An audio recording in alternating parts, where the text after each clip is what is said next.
సునాద స్వరము సెప్టెంబర్ 12.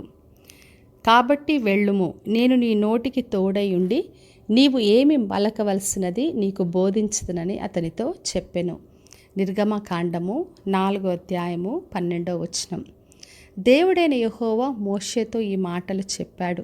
మరి మోషేను పిలిచి ప్రజలందరినీ విడిపించి వాగ్దాన దేశంలోకి నడిపించమని కోరినప్పుడు మోషే అన్నాడు, ప్రభువా, నేను మాట నేర్పరిని కాదు, నేను చక్కగా మాట్లాడలేనని చెప్పినప్పుడు దేవుడు అన్నాడు, నేను నీ నోటికి తోడై ఉండి నీవు ఏమి పలకవలసిందో నీకు బోధిస్తానని చెప్పాడు. మన దేవుడు మన నోటికి తోడుగా ఉండి మనం ఏది పలకవలసిందో మనకు బోధించి నడిపించే దేవుడు.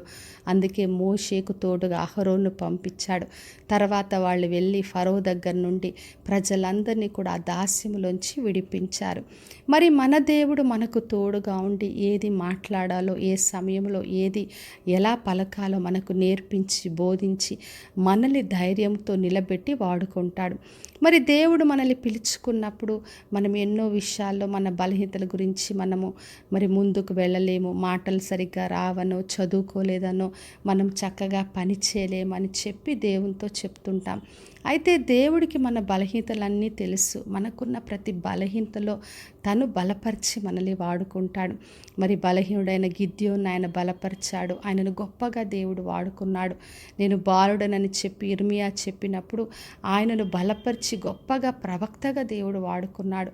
మరి దేవుడు ఏర్పరచుకున్న వారికి ఎన్ని బలహీనతలైనా, ఎన్ని భయాలున్నా వాటన్నిటిలో ఆయన బలపరిచి గొప్పగా ఆయన నిలబెట్టుకుంటాడు. మరి 81వ కీర్తన 10వ వచనం రాయబడింది, నీ నోరు బాగుగా తెరుము, నేను దాన్ని నింపెదను అని ప్రభు చెప్పాడు. మనము మన నోరును తెరిచినప్పుడు దేవుడు నింపే దేవుడు. మనకు కావలసిన మాటలు, కావలసిన జ్ఞానం అన్నీ కూడా అనుగ్రహిస్తాడు. మరి యేసుక్రీస్తు తన శిష్యులతో చెప్పాడు. లూకాసు వార్త 21వ అధ్యాయం 15వ వచనంలో, మీ విరోధులు ఎదురాటకు కాదనుటకు వీలు కాని వాక్కును జ్ఞానము నేను మీకు అనుగ్రహిస్తాను అని. అంటే దేవుడు అనుగ్రహించే జ్ఞానం ముందు ఎవరు కూడా నిలబడలేరు. కాబట్టి నా ప్రియ సహోదరి సహోదర, మన దేవుడు మన నోటికి తోడై ఉండి మనం ఏది మాట్లాడాలో నేర్పిస్తాడు. కాబట్టి ధైర్యంతో, విశ్వాసంతో ముందుకు కొనసాగుదాం. మన ఉద్యోగంలో అయినా, పరిచర్లో అయినా, కుటుంబంలో అయినా, మన వ్యాపారాలైనా, దేవుడు మనకిచ్చిన పని ఏదైనా మనకు ఆయన సమయోచితమైన జ్ఞానం ఇచ్చేలాగున ప్రార్థన చేసుకుందాం. పరలోకమందున్న మా తండ్రి, మా దేవ, ఈరోజు ఇచ్చిన వాగ్దానం కొరకే వందనాలు.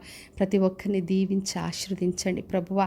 వారి నోటికి తోడుగా ఉండి వారి ఏది పలకవలసిందో నేర్పించి మీ కొరకు గొప్పగా నిలబెట్టమని యేసు నామములో అడిగి వేడుకొంచున్నాను తండ్రి, ఆమెన్. ఈ శుభవచనము వినిచిన ప్రతి ఒక్కరి జీవితంలో నెరవేర్చబడునుగాక. నేను మీ ప్రియ సహోదరి మంజులాచరణ్.